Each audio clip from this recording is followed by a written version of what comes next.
আসসালামু আলাইকুম ভিউয়ার্স, আশা করি ভালো আছেন।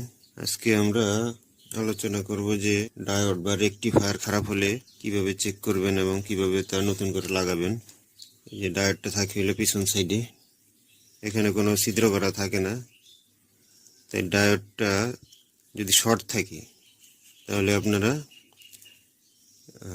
আউটপুটের একটা সাইডে কেটে দিবেন। কেটে দিলে তাহলে আবার এখানে এসি সংযোগ করলে বুঝবেন যে ডায়োড কি শর্ট কিনা নাকি অন্য কিছু শর্ট। কারণ ডায়োডটা একবার খুললে আর লাগানো যাবে না, এখানে কোনো ছিদ্র করা নেই। সুতরাং আমরা এটা শর্ট পেলাম এবং খুলে ফেললাম। তারপরে আমরা নতুন রেকটিফায়ার লাগাবো। রেকটিফায়ার বানিয়ে নেবেন, আশা করি এটা সবাই জানেন। তাহলে এটা ছিদ্র কিভাবে করবেন সেটা আজকে আলোচনার মুখ্য বিষয়।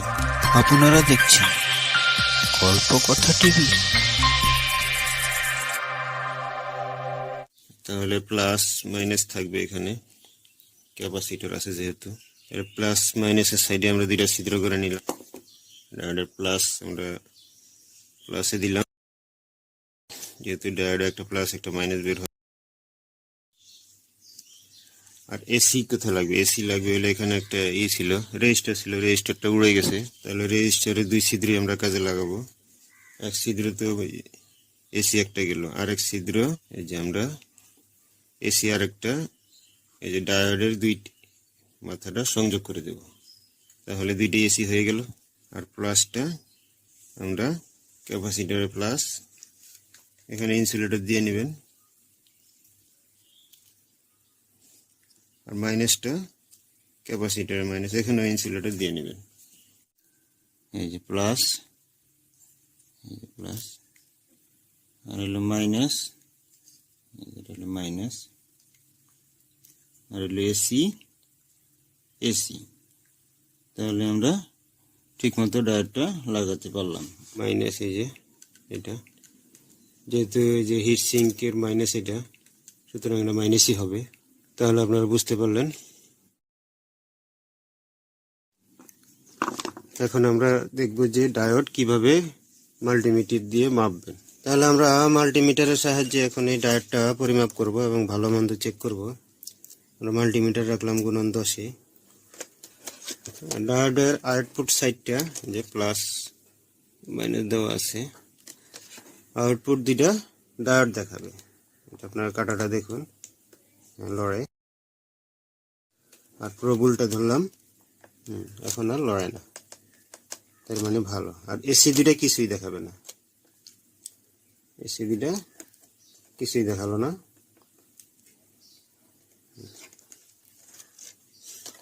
ওই ডায়োড আর এই ডায়োড একই, এই যে এখানে প্লাস একটা মাইনাস আর দুইটা এসি। তাহলে আমরা প্লাস মাইনাস দুইটা ডায়োড পেলাম। এখানেও দেখি ঠিক আছে কিনা। প্লাস মাইনাস, হ্যাঁ কাটা ধরে দিল, উল্টে ধরলাম আর দেখালাম, হ্যাঁ ঠিক আছে। আর এসি দুইটা কিছুই দেখাবে না,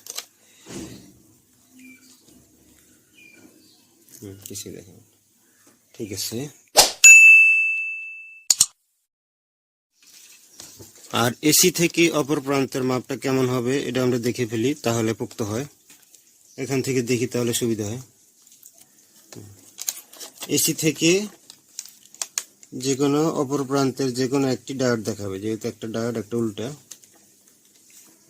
এই যে একটা ডায়োড আর একটা দেখাবে না, যে কোনো এক প্রান্তের একটা ডায়োড আর একটা দেখাবে না।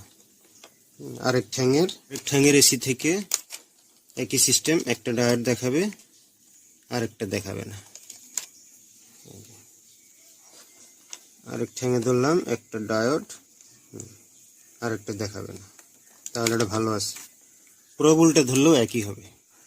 তাহলে আমাদের রেকটিফায়ার লাগানোর কাজ শেষ। এখন আমরা এসি সংযোগ করব, দেখি এখানে আউটপুট ভোল্টেজ কত বের হয়। এটা 6 ভোল্ট ব্যাটারি চার্জার ফ্যানের একটা সার্কিট, 6 ভোল্ট বের হবে। আচ্ছা, আমরা সংযোগ করলাম। বাতিটা একটু বেশি জ্বলতে পারে, এতে শর্ট না, গুণন 10-এ রাখা আছে। এটা মোটাটা মাইনাস, তাহলে আমরা দিলাম, হ্যাঁ 8 ভোল্ট পাওয়া গেল। তার মানে 6 ভোল্ট চার্জার ঠিক আছে আমাদের।